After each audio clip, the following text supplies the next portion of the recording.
Our next topic is the Salt March and the civil disobedience movement. Gandhiji had to find a way to relate this idea of freedom to more concrete issues of everyday life, as every social group was interpreting the idea of freedom according to themselves. Therefore, he needed an issue that would make a common ground of all the people to relate what the nationalism and independence actually meant. Therefore, he took the issue of the salt tax. According to the law, the British government of India had a monopoly on the production and sale of salt. The British government also imposed heavy taxes on salt, making it unaffordable for the poor. Gandhiji believed that it was very sinful to tax salt since it is an essential item of our food. The Salt March related the general desire of freedom to a specific grievance shared by everyone and thus united Hindus and Muslims, rich and poorer. Because we know कि जो salt है वो हर घर में use होता है, इसलिए salt law एक ऐसा टॉपिक था, एक ऐसी चीज़ थी जो कि सब में कॉमन थी. So that's why Gandhi ji picked up salt as a medium to launch civil disobedience movement. Mahatma Gandhi started his famous Salt March on 12th March 1930. The march was over 240 miles from Gandhiji's ashram in Sabarmati to the Gujarat coastal town of Dandi. Thousands came to hear Mahatma Gandhi. Whenever he stopped, thousands joined him in his march.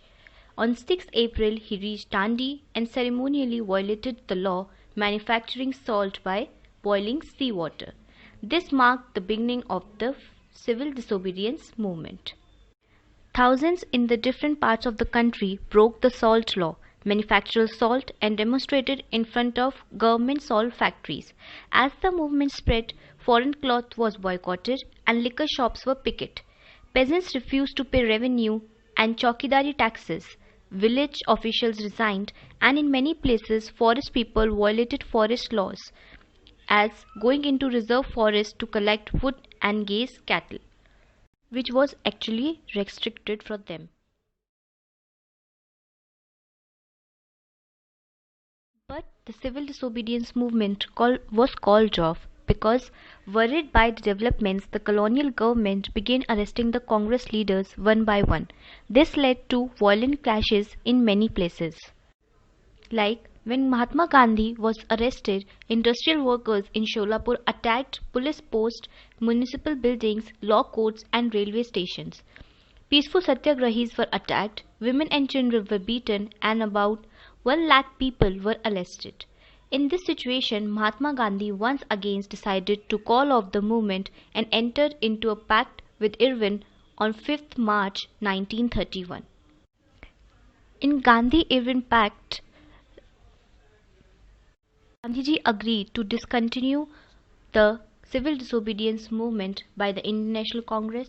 Also, participation by the Indian National Congress in the second round table conference was made a deal, and it was made a deal that release of prisoners who were arrested for participation in CDM.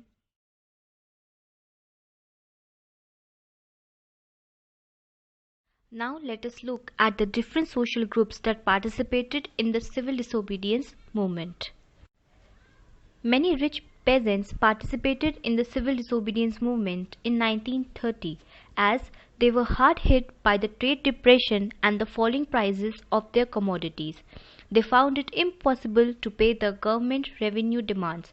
Also, the British government refused to reduce the revenue demand, which led to a widespread resentment among the rich peasants. Hence, they became the supporters of the civil disobedience movement. But when the civil disobedience movement was again started by Gandhiji in 1932, many such rich peasants refused to participate. It was because they were deeply disappointed when the movement was called off in 1931 without the revenue rates being revised. The poor peasants also participated in the civil disobedience movement as, due to the decreasing income, the small tenants found it difficult to pay their rent.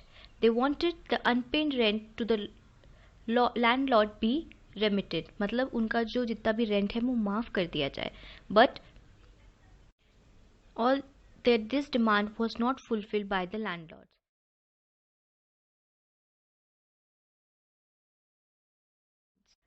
The business class and industrialists also participated in the civil disobedience movement of 1930. It was because during the First World War, Indian merchants and industrialists made huge profits and became powerful. Keen on expanding their business, they immediately reacted against colonial policies that restricted their business activities. They wanted protection against imports of foreign goods and a rupees sterling foreign exchange ratio that would discourage imports. The industrialists attacked colonial control over the Indian economy and supported the civil disobedience movement when it was first launched. They gave financial assistance and refused to buy or sell the imported goods. क्योंकि अगर Britishers के side से business कम होगा, that means जो हमारे Indian businessman हैं उनका business बढ़ेगा. That's why they participated in the civil disobedience movement. But the industrial workers, they did not participate in the civil disobedience movement. This was because industrial workers knew that the industrialists were supporting the Congress. Workers believed that the industrialists are against them. Therefore, Congress was not willing to include the workers' demand as part of its program of the struggle because they wanted the support of the big industrialists financially. But many industrial workers still participated in the civil disobedience movement, like they boycotted foreign goods as part of their own movement against low wages and poor working conditions. There were many strikes organized by them.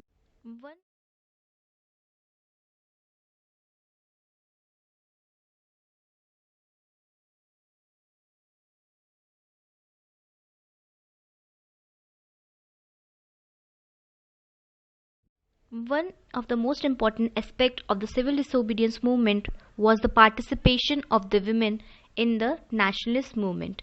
During Gandhiji's Salt March, thousands of women came out of their homes to listen to him. They participated in protest marches, manufactured salt, and picketed foreign cloth and liquor shops. Many of them went to jail as well. In urban areas, these women were from high caste families. In rural areas, they came from the rich peasant household. Moved by Gandhiji's call, they began to see service to the nation as a sacred duty of women. But their increased public role didn't bring any radical change in the society. The Congress leader wanted only their symbolic presence in the movement, as they still believed that women were suited for the domestic works rather than participating in the nationalist movement. Some of the limitations of civil disobedience includes different communities, they have their own idea about the Swaraj. The Dalits, they had very limited participation. Large communities of Muslims did not respond to the call for united struggle of Congress. For very long, the Congress had ignored the Dalits. The Dalits demanded reserved seats in educational institutes, and they also demanded a separate electorate that would choose Dalit members for legislative councils. But Gandhiji has a totally different views on Dalits against the congressmen. He called them Harijans. He said that the Swaraj or the independence cannot come without elimination of the untouchability. He persuaded the upper class people to change their heart towards Dalits, and he was not in favor of separate electorates for the Dalits, as he saw them as part of the Indian community and not someone who were untouchables. Dr. B.R. Ambedkar, who organized the Dalits into the Depressed Class Association in 1930, had a clash with Mahatma Gandhi at the Second Roundtable Conference by demanding separate electorates for the Dalits. When the British government approved Ambedkar demands, Gandhiji began a fast on to death, because Gandhiji believed that the separate electorates for Dalit would slow down the process of the integration into society. Ambedkar accepted Gandhiji's position, and the result was the Pune Pact of September 1932. It gave the depressed class reserved seats in provincial and central legislative councils, but they were to be voted in by the general electorate.